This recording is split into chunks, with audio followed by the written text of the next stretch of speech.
हे दोस्तों, क्या आप जानते हैं विज्ञान और कला में, खेल जगत में, व्यवसाय जगत में कुछ लोग महान क्यों होते हैं और कुछ लोग महान बनने से क्यों चूक जाते हैं? शायद आपका जवाब ये होगा कि जो लोग महान बनते हैं वो स्मार्ट होते होंगे और जो लोग नहीं बन पाते वो स्मार्ट नहीं होते होंगे। और इसी बात का जवाब ढूंढने के लिए एक बार ऑथर एक विद्यार्थियों का अध्ययन कर रही होती हैं। वो एक स्कूल में जाती हैं। वो देखती हैं कि लोग अपनी असफलताओं से कैसे मुकाबला करते हैं और बच्चों से ज़्यादा रियलिटी आपको कहीं पर भी देखने के लिए नहीं मिलेगी। तो ऑथर ने स्कूल पे जाकर एक एक बच्चे को कमरे में बुलाया और उन्हें कंफर्टेबल महसूस कराया और फिर उनसे पजल्स हल करने के लिए कहा। शुरुआती पजल्स काफ़ी आसान थी, लेकिन बाद वाली मुश्किल। और धीरे धीरे करके विद्यार्थियों को पसीना आ रहा था और वो मेहनत कर रहे थे। और यही चीज़ ऑथर काफ़ी देर से नोटिस कर रही थी। उन्हें उम्मीद तो थी कि मुश्किल समस्याओं से जूझने के लिए बच्चों के तरीक़ों में फ़र्क होगा, लेकिन सडनली वो हैरान रह गई और सोचने लगी कि एक बच्चा उनके पास आया और उसने अपनी कुर्सी खींची, अपने हाथ मले, होंठ भींचे और ज़ोर से बोला, मुझे चुनौती से प्रेम है। और दूसरा पजल्स पर पसीना बहाते हुए खुशी खुशी बोला, जानती हैं, मुझे यह उम्मीद थी कि इस काम से मेरा ज्ञान बढ़ेगा। ऑथर कहती हैं कि वो हैरान रह गई और सोचने लगी कि इस बच्चे के साथ क्या गड़बड़ है। और हर इंसान का जैसे एक रोल मॉडल होता है, वैसे ही ऑथर का रोल मॉडल वो बच्चा बना।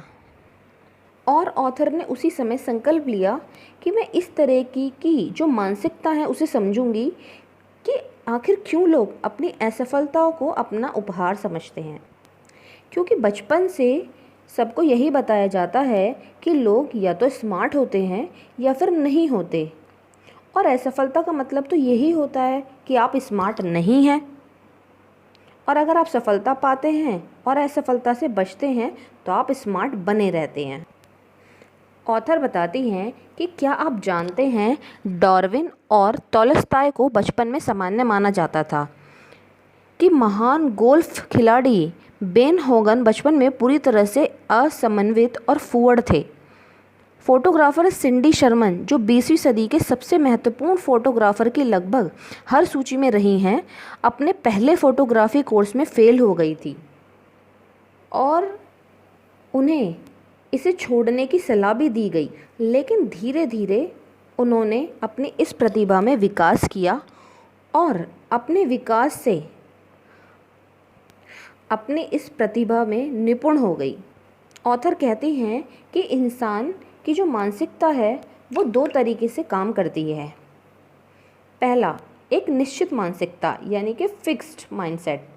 दूसरा, ग्रोथ माइंडसेट यानी कि विकसित।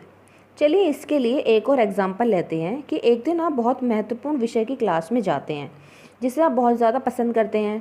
प्रोफेसर पूरी क्लास को मिडटर्म टेस्ट के परिणाम बताते हैं और आपको C+ मिलता है। आप बहुत निराश हैं और उस शाम घर लौटते समय आपका गलत पार्किंग के लिए चालान कट जाता है। बहुत ही ज़्यादा कुंठित होकर आप अपने सबसे प्रिय मित्र को फ़ोन करते हैं, अपना दुखड़ा सुनाना चाहते हैं, लेकिन वह बिज़ी होने के कारण आपका फ़ोन रख देता है। अब आप क्या सोचेंगे? आप क्या महसूस करेंगे? आप क्या करेंगे? जब मैंने इस चीज़ को सोचा तो अगर मेंटलिटी आपकी फ़िक्स माइंडसेट वाली होगी तो आप सोचेंगे कि मैं पूरी तरह असफल हूँ, मैं मूर्ख हूँ, मैं पराजित हूँ, या हर व्यक्ति मुझसे बेहतर है, और अपने जीवन के बारे में सोचने लगेंगे कि शायद मेरा ज़िंदगी बेकार है, मेरी कोई ज़िंदगी नहीं है, भगवान मुझे पसंद नहीं करता, सब लोग मेरे ही पीछे हाथ धोकर पड़े हैं, हर व्यक्ति मुझसे नफ़रत करता है और मेरी जो भी तमाम कोशिशें हैं वो बेकार हैं। और वहीं अगर कोई ग्रोथ माइंडसेट वाला पर्सन होगा तो वो सोचेगा, मुझे क्लास में ज़्यादा कड़ी मेहनत करने की ज़रूरत है, मुझे कार थोड़ी सावधानी से पार्क करनी चाहिए थी, मेरे ख़्याल से शायद मेरा फ्रेंड बिज़ी होगा या फिर मेरे फ्रेंड का भी दिन ख़राब चल रहा होगा। और C+ ग्रेड से ये पता चलेगा कि मुझे क्लास में और ज़्यादा मेहनत करनी है जिससे कि मैं आगे अच्छे से ग्रोथ कर पाऊँ। सफलता का मतलब सीखना है या यह साबित करना कि आप स्मार्ट हैं।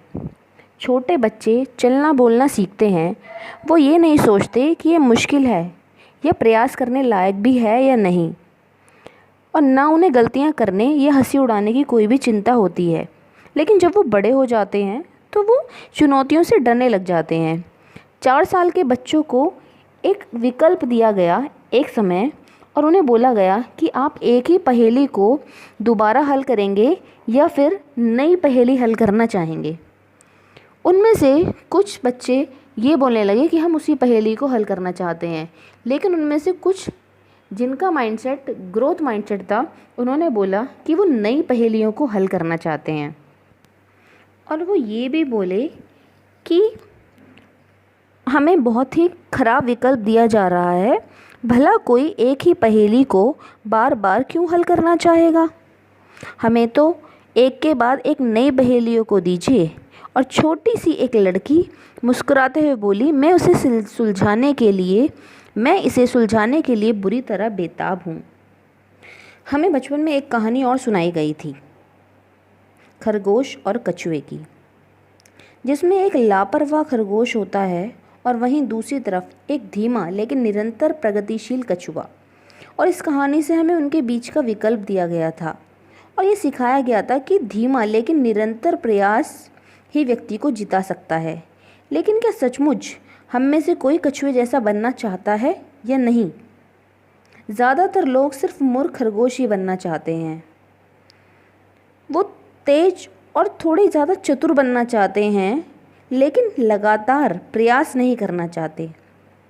इस वीडियो के माध्यम से मैं आपको सिर्फ यही बताना चाहती हूँ कि इंसान अगर ग्रोथ माइंडसेट के साथ कुछ भी चीज़ करेगा तो वो अपनी ज़िंदगी में सफल होगा ही होगा। और आप मुझे बताइए कि आप कब स्मार्ट महसूस करते हैं? आप कब ये सोचते हैं कि आप दोष रहित हैं जब आप कुछ सीखते हैं, या फिर आप पहले से ही कुछ सीखे सिखाए होते हैं तब? ये बातें मैंने आपको माइंडसेट बुक से बताई हैं, जो कि एक मनोवैज्ञानिक कैरल ड्वेक के द्वारा लिखी गई है।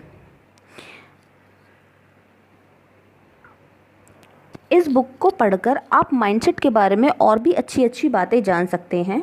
आई होप ये वीडियो आपको पसंद आया होगा